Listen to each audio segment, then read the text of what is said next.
Hallo Leute, in diesem Video wir lernen ein German Verb fahren, to drive or to go.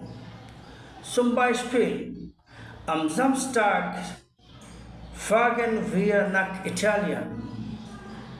On Saturday we are going to Italy. Los geht's. Now we conjugate this verb. Ich fahre, I drive. Du fährst, you drive. Er, sie, es, or man fährt. He, she, it, or a man drives. Wir fahren, we drive. Ihr fahrt, you drive. Sie fahren, they or you drive.